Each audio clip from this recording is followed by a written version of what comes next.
Welcome back to another Star Trek Picard Season 2 theory video from Grace here. I've been thinking quite a bit lately about what's going on in this season, and I've come up with a few topics.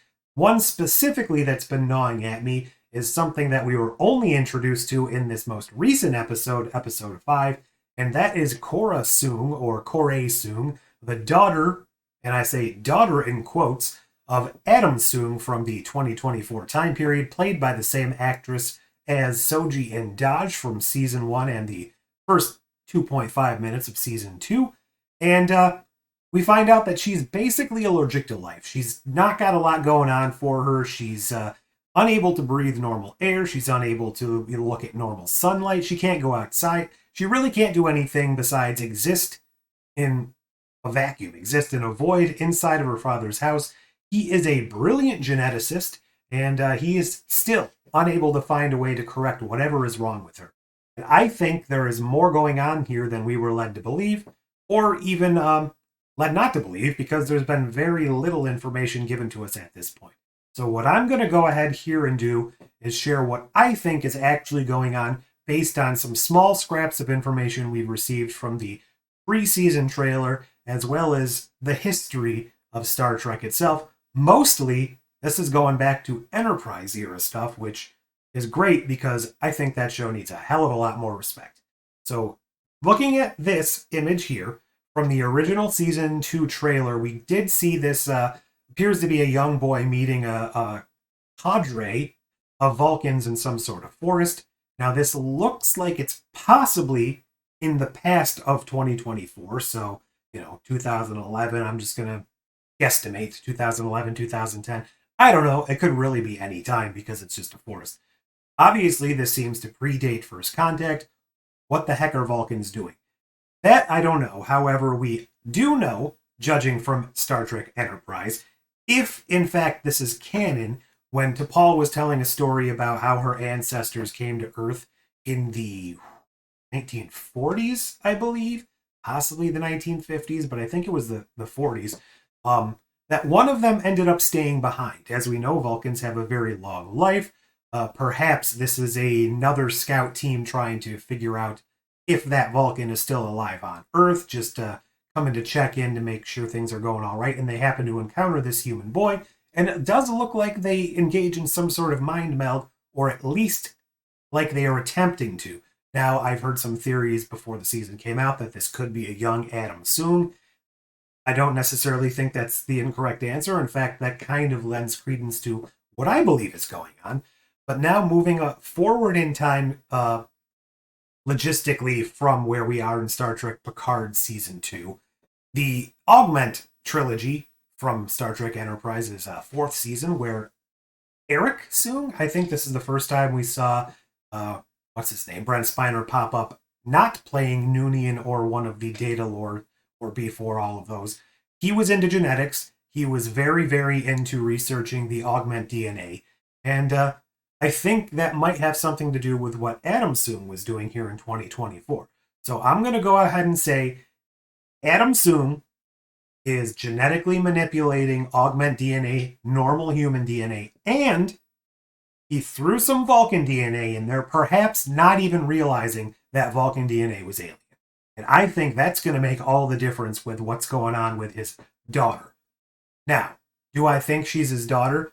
Maybe he used his own genetic material, but I do not believe she is a biologically born child from Soong. There was one very minimal reference, I believe, to her, to his wife, specifically with Kore saying "my mother," something along that. And he did have a bit of a look on his face, which could have been a pained look because she's dead. I choose to believe it's because she either doesn't exist in the normal way, or because she is entirely a test tube baby, possibly some stolen genetic material, stolen embryos from the eugenics wars that he manipulated, kind of combined these DNAs together. These DNAs? I don't think that's very scientific, but I'm going to roll with it. And that is how Kore was born. Now, going on to Enterprise. Again, this is like the third trip to Enterprise we've taken today. We see here T'Pol holding the baby, which was a product of herself and T'Pol. Half human, half Vulcan. Except not born naturally. This was done through genetic tampering from the Terra Prime terrorist cell. And first, we're led to believe the baby's going to be okay, but then towards the end of the episode, it's revealed that she is genetically unstable, and they never really went into what was happening with her, but I'm going to choose and believe it was something similar to what's going on with Kore, except they were unable to stabilize it. They didn't, they weren't able to save the child. I don't know the exact way the child died. They didn't show it. They were kind of vague about it. And from what I understand, it was because they were planning to keep the child alive if Enterprise was renewed, or die if it was canceled. And since it was canceled, they let the child die. We were told in the episode, however, the reason the child died was because of some sort of inefficient way that the baby was cloned and genetically created. Humans and Vulcans are able to have offspring if done naturally, mostly. However, there was a problem with the cloning process. I think that, a couple hundred years earlier, Adam Soong messing around with stuff he doesn't really understand, especially alien DNA, may have led to some very, very similar results, except he was somehow able, through a lot of hard work and trial and error, to keep this child alive in a very, very isolated form. And I think this could be leading to something that is very, very instrumental in what's going on with the change in time. We also learned in Star Trek Voyager that I believe not Vulcan, Klingon and human mates can reproduce, but they require some sort of help, some sort of genetic something to help facilitate that. So if that's the case, there is some unknown quantity here that needs to be introduced to make a viable human / Vulcan / augment commingle in a correct, viable way.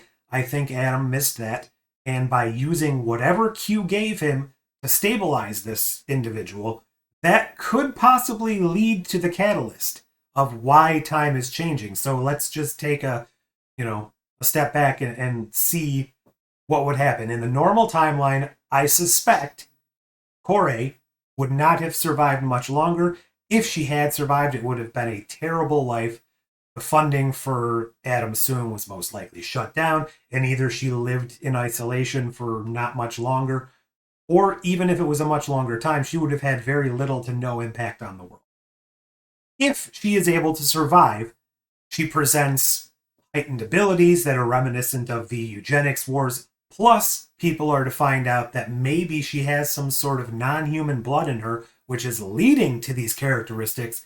That could, coupled with, other things going on in the world at the time, lead to the uptick in xenophobia that we saw, which leads to the Confederation a couple hundred years down the road, or however long it takes to get there. So that when First Contact happens, assuming it happens in the same way, all hell breaks out and humanity never achieves that enlightened path it's attempting to. I think this might be the bait and switch that they've been trying to show us. It's actually Rene Picard. I think the true inciting event just so happens to be this genetically modified child, Kore Soong, not born in a natural biological way. She is a test tube baby of Vulcan and genetically modified augment DNA. Hell, for all I know, the augments already used Vulcan DNA, and that's what they're going to say.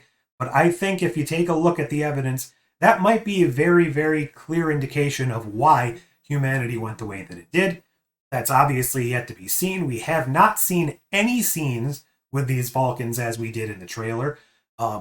I don't know if there was something else that was shown in the last series trailer, because, as I said in some of my other videos, I'm choosing not to watch the episode-to-episode trailers just so I can try and be free on my theory making and my opinions. But definitely keep an eye out for those Vulcans when they appear. Definitely keep an eye on both Adam Soong and Kore. I think they're going to play a much bigger role. And I don't know what's going on with Q right now. I'm going to have to make another theory video about that. But why would he be giving Adam Soong this, what I'm going to term biomimetic gel to cure her, if that's truly going to send humanity down a path that we don't want to recover from? I don't know. Hopefully after the next episode, we'll have a much clearer picture of what's going on, but those are my thoughts for why Kore Soong is allergic to life. Until the next video, I'll talk to you later, computer and program.